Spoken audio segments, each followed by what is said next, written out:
Everyone's creating a side hustle these days, whether it's driving for Uber, operating an Airbnb, or even owning rental properties. And if you're not, you might be putting yourself at risk. So, why are smart people creating a solid plan B for themselves? Well, it's just too risky not to these days. And today we're going to be talking about my personal journey of how I was able to create an incredible amount of monthly cash flow through my side hustle. And I was able to walk away from my corporate career after being let go from my employer.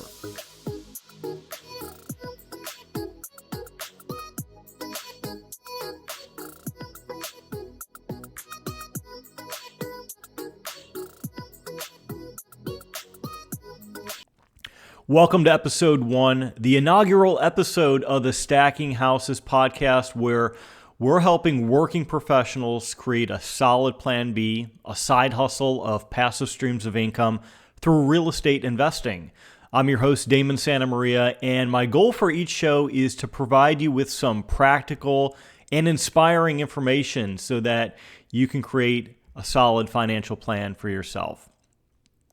So today we're going to be discussing my path over the last 10 years and I was able to create a side hustle that allowed me to have greater flexibility in my life and, dare I say, happiness in my life. And before we jump in, my goal is to provide you with some awesome value. So each show I'll be giving away a new tool, a document, a guide that will hopefully make your journey to financial freedom just a little bit easier. So today I want to give you a free copy of my book entitled How to Acquire Your First 10 Investment Properties. And you can pick this up simply by going to stackinghouses.com/book. And while you're there, you can check out our free training on where Jim, my business partner, and I are finding really great deals in today's landscape. So you can check that out. You can also check out my blog and a bunch of other cool stuff as well. So to kick things off, I want to talk about habits. And it helps to kind of give you some background of who I am. And I grew up in the 80s, and it seemed like everyone needed to keep up with the Joneses. Even if it meant going into debt, buying on credit, even refinancing your mortgage to consolidate high interest credit card debt. And so, I grew up in an environment where everything was financed. When I was 16, I needed a car. And of course, I didn't have the money to buy a car, and neither did my parents. So what did my dad do? Well, he bought a $3,000 car on a credit card that was at something like 25% interest. So, I probably paid $6,000 for a $3,000 car, and I had to make monthly payments. I had to get a job and work to make those monthly payments, and I probably paid a lot more than I needed to had I had saved up in my younger years. And it didn't stop there, As I got older, I went to college. I was fortunate enough to go to college. And of course, we didn't have enough money for college. So of course, you take out a whole bunch of student loans to pay for college. And while you're at college, you're going to need books and a computer and everything else to live day to day. And so, what did I do? I maxed out several credit cards to pay for my computer and pay for food and books and everything that you need as a college student, right? And then, as I got older and started dating my wife and got a job, dating is expensive. Getting engaged and buying that engagement ring was expensive. And of course, I didn't have enough money for an engagement ring. So, of course, my habit was to go finance the ring. So I financed the engagement ring and, of course, the wedding ring. And this was a normal part of life. If you can't afford it today, well, hopefully you can afford it over a long period of time with those monthly payments. And, my wife she had a completely different upbringing. And her family, she was one of 8 children. And simply put, the rule in her family was if you didn't have the money for it, you didn't buy it, right? They would have probably gone bankrupt a long time ago had they started putting everything on credit cards and financing their lifestyle. But her dad was an accountant and a very smart businessman and was able to conserve and save and put 8 kids through private school and through college. And so she was raised with very good habits, financial habits. And so when we got married, the first things that we do, it was we needed to be on the same page with our finances because, we're going to be essentially under one household. And so I needed to find and form good habits, good financial habits. And so, over time, I paid off my credit card debt. I paid off the engagement ring debt and some other debt, and started working really hard to not overspend. And so, that was a tough learning lesson. And of course, there's 2 sides of that equation. You can spend less, or you can make more money. And so, as I got older, there was more things that I wanted. I wanted to have a family. I wanted to support my wife and be able to take her on nice vacations. Children. I have 3 children, and everyone knows that children can be very expensive, and saving for their education is very expensive. My kids go to a private Catholic school, and it's very expensive. And of course, we're saving for college so that they're not burdened with that debt as soon as they graduate from college. So, forming those good habits, and then also teaching our children good saving habits as well. So, I began on this path, got married, and had kids, and then of course I got a job. And so, talking about some of the habits you form as an employee, right? And so, having an employer own my calendar and dictate when I was able to spend, time, not only, while I was at work, but also off the clock as well. And so I took a traveling sales position because I knew I could make more money and support my wife and my children. But with that extra money, comes extra responsibility. And so when I got started and I was traveling on the road, there was no FaceTime. So visiting with my wife and kids was limited to phone calls late at night because I usually had to go to business dinners and would not get back to my hotel room until late at night. And so I was tired. My wife was tired by that time. My kids were already asleep. And so the question I had to ask myself is, what is the price that I put on my time? And, for some people to try to calculate how much they make an hour, even if they're a salaried employee, it's fun to kind of do that exercise and to calculate all of those extra hours needed to commute, to get ready for work, your travel time to and from your job. And if you're a traveling salesperson like myself that requires you to be on the road, that needs to kind of go into your calculation as well.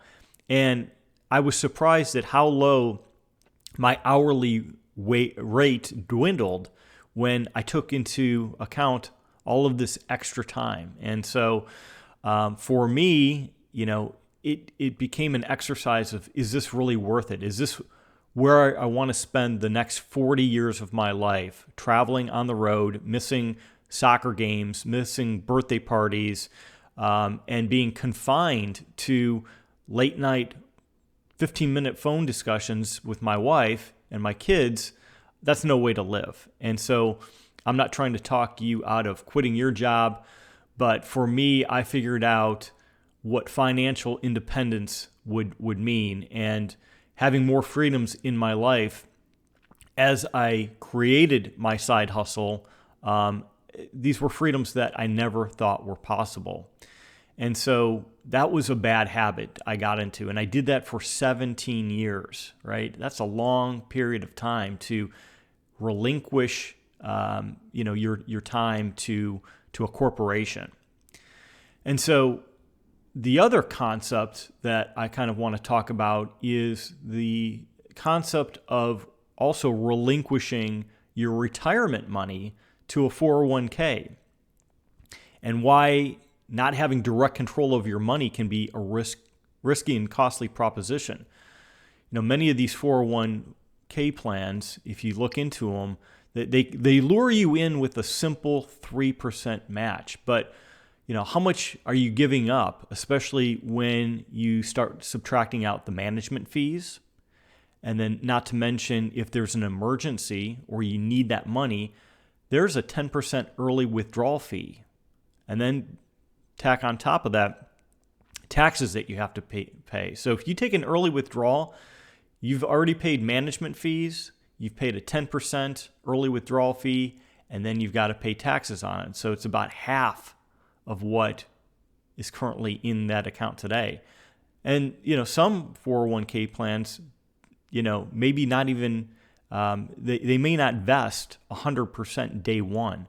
So many of my 401k plans, they had a 5-year vesting period, meaning that in year one, the match that my company provided me with was only in reality 20%, and it would grow 20% each year for 5 years until after the fifth year, then you're 100% vested into your plan. So, one of the lessons and strategies that I teach our students is how they can actually create a self-directed IRA, and I've been able to do this and move real estate into that IRA, and I've been able to achieve a 21% cash-on-cash return over the last 6 years, and that's an amazing amount of return, considering the fact that I add no more contributions to my IRA each year. So I invest it correctly.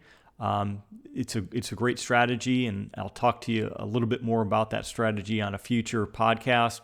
But essentially, I make more money in my IRA without adding additional contributions than my wife and her employer, where my wife contributes 6%, her employer matches an additional 8%.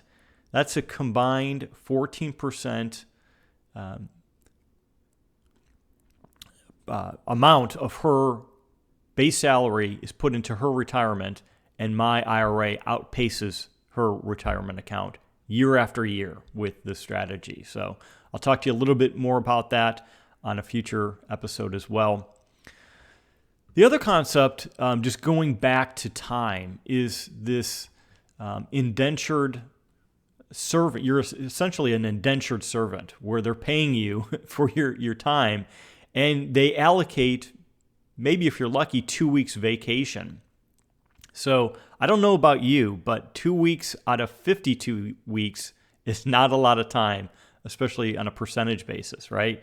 And I never want to be confined to let my employer dictate to me when to take vacation as well. So, for me, I came to the realization that, when you add up the fact that my employer owned my time, my employer kind of owned my retirement, I didn't want to continuously climb that corporate ladder for 40 years just to get a gold watch and hopefully be able to retire by the time I'm 65 or 70 and live my later years, on a beach somewhere. I want to do that while I'm young, while my kids are young, while my wife is young.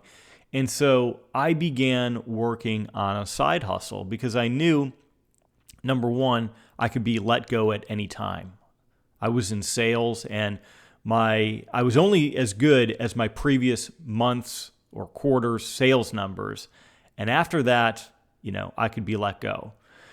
And ironically, that's exactly what happened was, I started investing in real estate 8 years prior to being let go from my employer.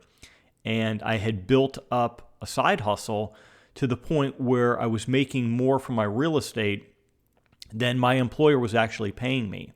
And so when I got the dreaded call from my boss and my HR manager, and this was right after our company was acquired by a larger company, they called me up and said, hey, we already have a sales rep in Texas, and essentially your position has been eliminated. And most people that have a wife and 3 kids would have been in a really bad position, but I was actually excited because I had already celebrated my financial freedom day, and I was cash flowing more from real estate than my day job, as I just mentioned. So a lot of people will get inspired on this notion, and I did this. I started 8 years before, and I essentially escaped from corporate America inside of 5 years, which is a short amount of time. I mean, if I told you could be retired in 5 years, what would you do in that 5 years in order to create enough passive income to support you for the rest of your life and continue growing? So when I got started, I read every book, article, and started attending conferences where I got to network with real estate agents, insurance brokers, what we call turnkey providers that provide properties all over the United States that have already been rehabbed, that a tenant is put in place. They also provide property management services. So if you're a busy professional that you don't have time to take phone calls and fix leaky toilets, turnkey provider is an excellent solution. I'll talk about that concept and how I was able to buy 17 properties over the last several years by executing on a strategy to build my portfolio with turnkey properties. I'll talk a little bit more about that in the future. But in addition to getting educated, I also needed to get my financial house in order and make sure that I had stellar credit. And so, I had to align with my wife, make sure that we were saving, make sure that we didn't have any late payments on our mortgage, our credit cards, and any of our loans that we had outstanding. And so I paid down debt just to make sure that I had the best credit possible so that when I go to apply for a new mortgage loan for a rental property, that the banks, automatically approve me. So making sure you have incredible credit is a prerequisite for you to invest in real estate. From there, I began creating these big, audacious goals and calculating, how much cash flow I needed in order to replace my W-2 income. And this is the part that I got really geeked out about because I love numbers, I love cash flow, and setting that goal allowed me to quantify how many properties I needed in order to escape to financial freedom. From there, I started looking at rental properties, and there's so many great websites like Zillow. I live in Houston where we have a website called HAR, and I just love looking at properties. And, not only just from a cosmetic standpoint, like, hey, this one could use some paint and some new flooring and some new landscaping, but also through the lens from the financial perspective in that I wanted to create a financial pro forma. And for those of you that don't know what a pro forma is, it's just a spreadsheet that projects your revenue versus your expenses, and it allows you to project what your cash on cash return is and cash flow is. And so I loved creating these pro formas that would show me how much money I would make off of each property, right? And after a while looking at individual properties online, you start to be able to calculate, the taxes, the insurance, property management fees, et cetera, and maintenance, and then calculate what your return is. So I loved doing that. And then also I needed to build out my dream team so I wasn't acting as a solopreneur. Remember, I'm working full-time, traveling, I don't have time to to do everything. So I needed a dream team of real estate agents, attorneys, CPAs, insurance brokers to help me manage my properties. And so I built out that team for each geographical location where I was investing. And I was investing all over the United States. So I've got properties in Memphis, Tennessee, in Little Rock, in Indianapolis, in Florida, in Michigan. And I need a team in each one of those locations. And so building that team out is incredibly important to your success as you move forward. And so today, I'm proud to say that I followed and executed on that strategy by getting educated, by having a plan in place, and I've got a multi-million-dollar portfolio. And so I hope this inspires you. There'll certainly be more to come, but I hope you have a better picture of who I am. And I'm just an ex-corporate guy that has figured out how to become financially independent. And so my hope and goal is to help you on your path to financial freedom as well. And if you like today's inaugural episode, please leave a review on the platform that you're listening to. It'll certainly help boost this show so that other people just like yourself, working professionals, can discover us as well. And as I mentioned at the beginning of the show, my goal is to provide you with an incredible amount of value. And for today's episode, I want to give you a free copy of my book, once again entitled How to Acquire Your First 10 Investment Properties. And all you have to do is go to stackinghouses.com/book, and you can download a copy for free. This book is a personal journey from literally me being broke to creating this multi-million-dollar business. So go check that out. And until next time, this is Damon with stackinghouses.com. Happy investing.